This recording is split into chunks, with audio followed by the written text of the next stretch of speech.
El cine, así como cualquier otro tipo de arte, siempre ha estado rodeado de mitos que se pueden llegar a interpretar como maldiciones. Existan o no las maldiciones, no se puede negar que muchas películas están rodeadas de extraños sucesos, antes, durante o incluso después del rodaje de la misma. Sucesos que pueden ser simples coincidencias o no. Así que aquí están 7 películas consideradas malditas.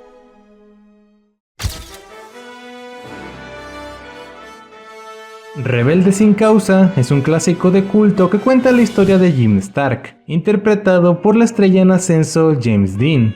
Jim se acaba de mudar con sus padres a Los Ángeles y después de ser llevado a la comisaría, conoce a Platón, un joven de familia adinerada quien fue abandonado por su padre y su madre nunca está con él, y Judy, quien está convencida de que su padre ya no la quiere porque ya no es una niña. Todos tienen sus problemas en casa y se comportan de forma rebelde, y gracias a esto logran formar una amistad para apoyarse mutuamente y enfrentar sus problemas.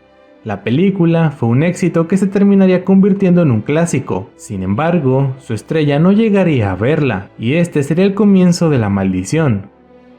James Dean, la joven y creciente estrella de cine, siempre fue fanático de la velocidad y gracias a su trabajo como actor pudo comprarse un Porsche 550 Spyder, con el cual solía correr carreras, pero el 30 de septiembre de 1955 se estrelló de frente contra otro auto y James Dean murió al instante, con 24 años y a meses antes de estrenarse la película. She signals, we head for the edge, and the first man who jumps is a chicken. All right. El siguiente en sucumbir a la maldición fue Sal Mineo, quien interpretó a Platón, un actor de ascendencia italiana. Salvatore Mineo Jr. fue un actor que trabajó en el teatro desde su infancia. Con 17 años participó en esta película. Su actuación le dio mucho reconocimiento e incluso fue nominado a un Oscar a Mejor Actor de Reparto. Sin embargo, al crecer terminó al borde de la quiebra y tuvo que regresar a hacer obras de teatro. Y el 12 de febrero de 1976, mientras regresaba a su casa de un ensayo, fue apuñalado en el corazón por un robo que salió mal. Don't turn on the lights. Don't. It's too bright. Plato doesn't please. Turn out the lights! Jim!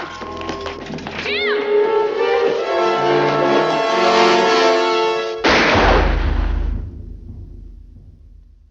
Finalmente, Natalie Wood, la actriz que interpretó a Judy, fue una actriz infantil que llegó a esta película con 16 años, pero a diferencia de Sal Mineo, ella sí logró evolucionar del éxito de estrella infantil a estrella adulta, participando en muchas películas y siendo altamente reconocida, pero el 29 de noviembre de 1981 murió ahogada al caer de su yate, donde también se encontraban su esposo y el actor Christopher Walken. Al principio, se pensó que fue un accidente. Sin embargo, en el 2011, el caso fue reabierto cuando se descubrió que el esposo de la actriz parece haber estado involucrado en su muerte, la cual fue recalificada como sospechosa.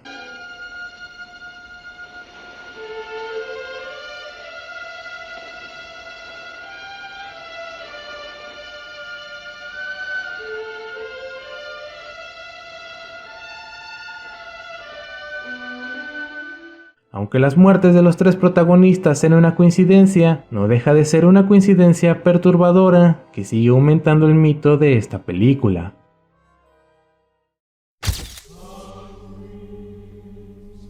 La profecía de 1976. Realmente la maldición de esta película parece más una serie de coincidencias perturbadoras, pero igual vale la pena revisarlas. La historia sigue a Catherine y Robert, una pareja cuyo hijo nació muerto, pero creyendo que esto deprimiría a su esposa, Robert decide adoptar un niño cuya madre murió durante el parto. Sin decirle nada a su esposa, el niño crece como hijo de Catherine y Robert, a quien llaman Damien. Pero al cumplir 5 años, eventos extraños comienzan a suceder y todo parece estar relacionado con Damien, quien más que un inocente niño es el mismísimo anticristo. La historia de un niño demoníaco que viene al mundo a propagar el mal en nombre de Satanás, claro que contó con varias situaciones extrañas, pues muchas personas aseguran que fuerzas malévolas no querían que esta película se realizara.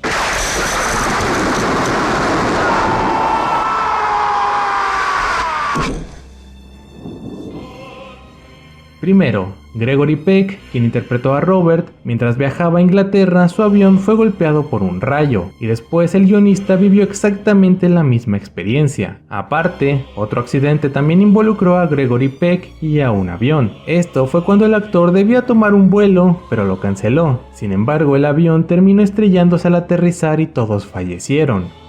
El productor también estuvo a punto de sufrir un terrible accidente, pues antes de que comenzaran a filmar la película, él y su esposa estaban en Inglaterra cuando el grupo terrorista IRA detonó un explosivo a unas cuadras de donde ellos se hospedaban. Otro suceso fue que para la escena del ataque de babuinos en el zoológico, grabaron en un parque de animales, y al terminar las grabaciones, uno de los domadores fue asesinado por el tigre que cuidaba. Pero el suceso más curioso de todos fue la muerte de la prometida del supervisor de efectos especiales, quien murió decapitada en un accidente automovilístico de manera similar a lo que le sucede a un personaje en la película.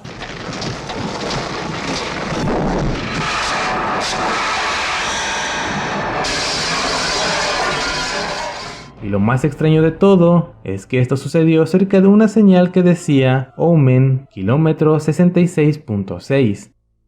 Estos sucesos parecen más bien casualidades perturbadoras, pues realmente nadie de la producción resultó herido y la película se pudo realizar sin ningún problema.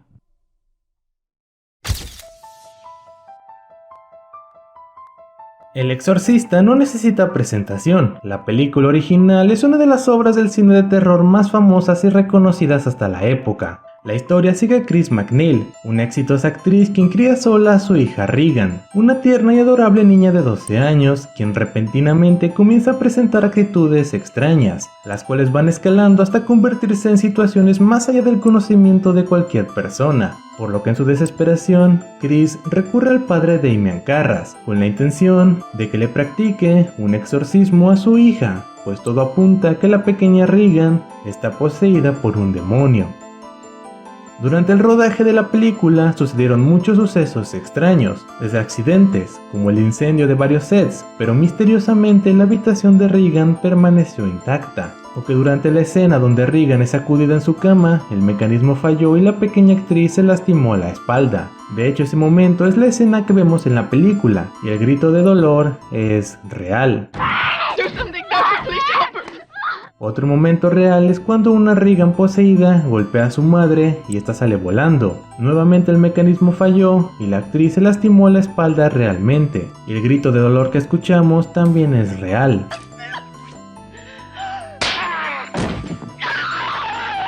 Pero el elemento más perturbador tiene que ver con la presencia de un asesino real que aparece en la película.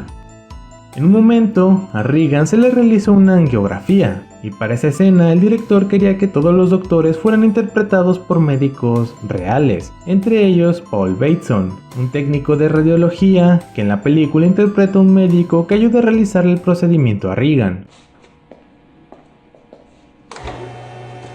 Regan, I'm just gonna move you down on the table, okay?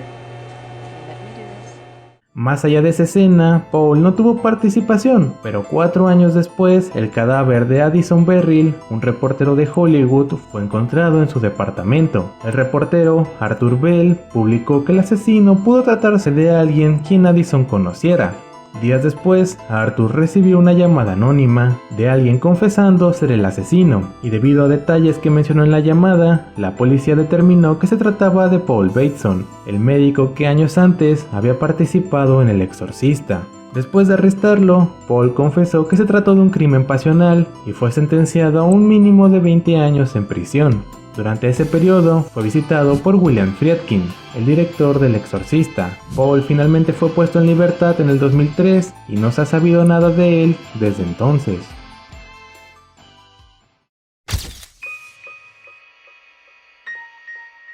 El bebé de Rosemary de 1968 es una película de terror dirigida por el reconocido cineasta Roman Polanski. La historia se centra en Rosemary. Ella y su esposo Guy, un actor con poca suerte, se acaban de mudar a un edificio, donde planean tener un bebé. Allí conocen a los Castevet, una pareja de ancianos amables pero entrometidos, que parecen estar inmiscuidos en una secta satánica. Y cuando Rosemary logra quedar embarazada, comienza a temer por la seguridad de su bebé no nacido, pues se convence de que sus amables y entrometidos vecinos quieren sacrificar a su bebé, aunque en realidad todo se trata de algo aún más terrible.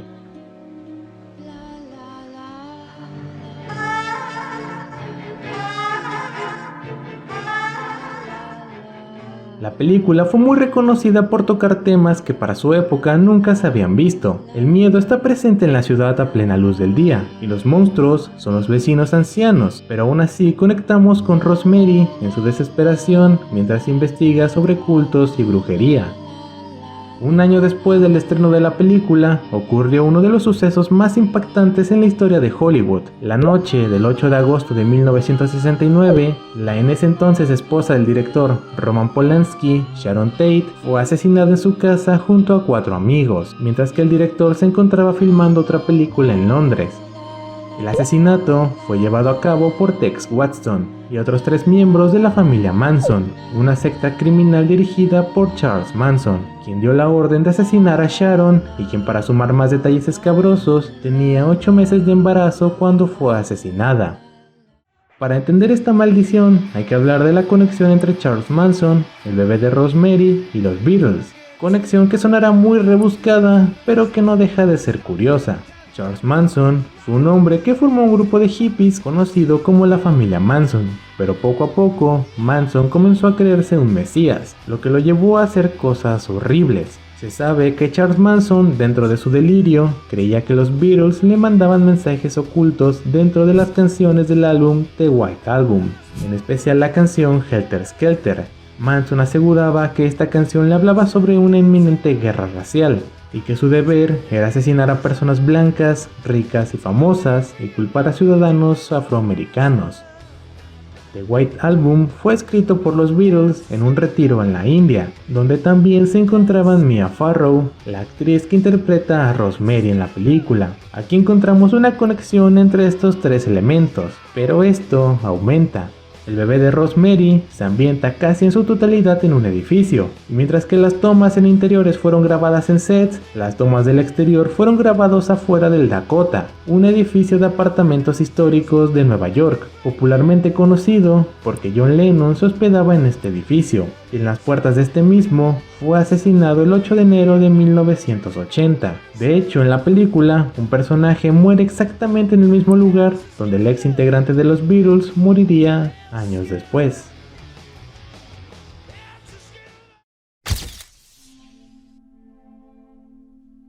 Poltergeist es otro caso de maldición muy interesante. La película presenta la historia de la familia Freeling, Steve y Diane y sus 3 hijos, Dana, Robbie y la pequeña Carol Ann, quienes viven su vida tranquila en la comunidad de Cuesta Verde, cuando de pronto cosas extrañas comienzan a suceder en la casa, y aunque al principio no es para tanto, una noche todo explota y cuando la pequeña Carol Ann desaparece, la familia tendrá que pedir ayuda a varios expertos para salvar a la adorable niña, mientras que al mismo tiempo descubren la razón de este maleficio.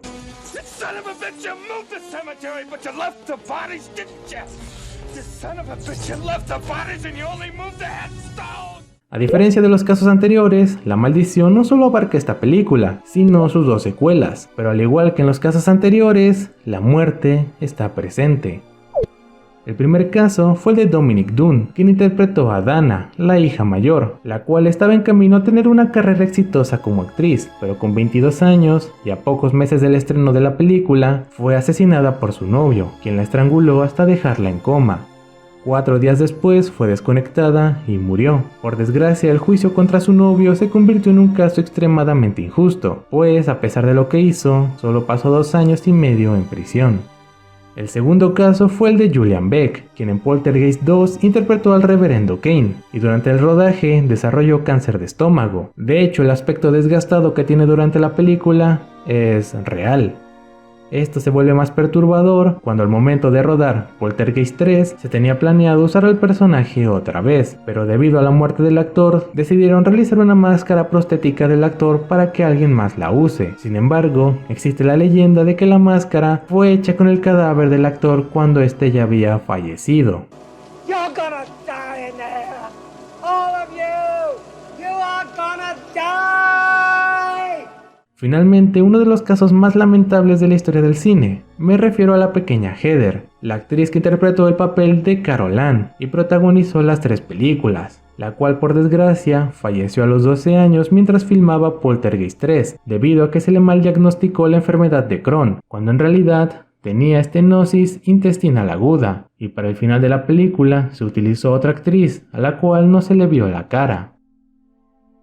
La supuesta maldición de esta trilogía de películas se le atribuye a un detalle peculiar, y es que durante el final de la primera película, esqueletos comienzan a salir de todos lados, y durante años ha existido la leyenda de que se utilizaron esqueletos reales traídos de la India. La realidad de esto es que esto es una verdad a medias. Usar esqueletos reales es algo que muchas películas han hecho, en especial las de serie B, y en el caso de Poltergeist sí fueron utilizados esqueletos reales, aunque no fueron traídos de la India, simplemente fueron conseguidos en una casa de suplementos biológicos, y tampoco fueron todos, pues otros esqueletos sí eran falsos, así que tal vez no haya tal maldición.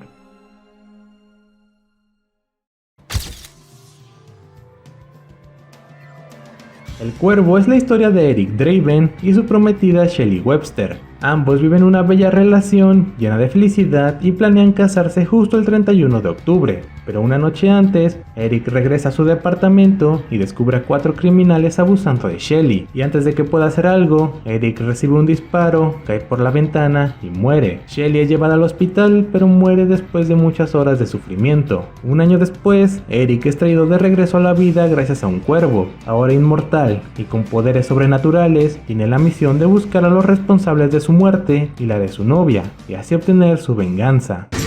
Try again.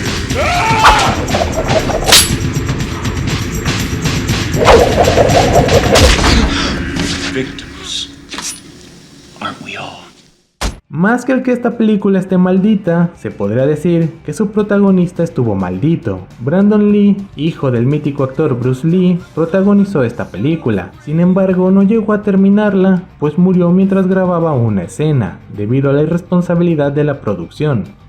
La maldición de la familia Lee es una leyenda muy conocida. Supuestamente se dice que el padre de Bruce Lee recibió una maldición por la cual durante 3 generaciones los primeros varones de su descendencia morirían. La muerte de Bruce Lee es un caso muy peculiar. El actor, a pesar de que en la actualidad es un icono del cine y las artes marciales, no llegó a vivir esta fama, pues el actor murió antes del estreno de la película que lo llevaría al éxito, Enter the Dragon. La causa de su muerte siempre ha sido un misterio, desde teorías que afirman que se trató de una hipersensibilidad a los componentes de un medicamento que había tomado, un golpe de calor, o la más llamativa, que fue asesinada por la mafia china por revelar secretos de las artes marciales. Y si de verdad existe una maldición, esta llegó hasta Brandon Lee, quien igual que su padre, apenas comenzaba a despegar en su carrera como actor y murió antes del estreno de la película que lo llevaría a la fama. Pero este caso es más perturbador, pues el actor murió mientras filmaba una escena. Durante la escena de la muerte de Eric, se debía disparar una bala falsa. Sin embargo, parte de otra bala falsa seguía atorada en el cañón de la pistola, por lo que al disparar, la bala hirió realmente a Brandon, y este falleció el 31 de marzo de 1993. La película fue terminada cambiando parte de la historia y utilizando un doble del actor para algunas escenas.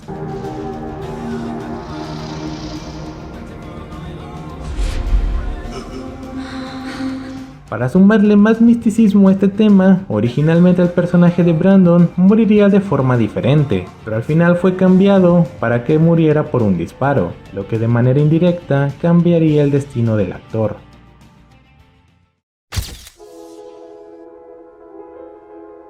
Finalmente, el caso de La Dimensión Desconocida, la película. La Dimensión Desconocida fue una serie de televisión de 1959. El formato consistía en capítulos antológicos que trataban temas de ciencia ficción, terror y fantasía. La serie fue tan exitosa que llegó a tener varias versiones años después. De hecho, la última se estrenó en el 2020, pero en 1983, Steven Spielberg decidió producir una película de La Dimensión Desconocida. El formato de la película es igual que el de la serie, pues consta de 4 segmentos individuales y cada uno cuenta con una historia diferente. Hey, you want to see something really scary? You bet. Really? Yeah. Okay, this is really scary now. I trust you. El más relevante para este caso fue el primer segmento. La historia sigue a Bill, un hombre antisemita, racista y xenófobo que después de desahogarse en un bar, termina reviviendo momentos históricos de máxima discriminación en la piel de las personas discriminadas, como un judío en la Alemania nazi, un afroamericano en medio del Ku Klux Klan y un vietnamita en la guerra de Vietnam. Debido a que el final del segmento no era del agrado de los productores, se decidió cambiar para que el personaje de Bill fuera más agradable. En este nuevo final, Bill se redimía salvando a los niños vietnamitas de un helicóptero, pero debido a las leyes para proteger a los menores de edad en las películas, que prohíbe que los niños filmaran una película después de las 8, el director John Landis decidió conseguir 2 niños actores de manera ilegal.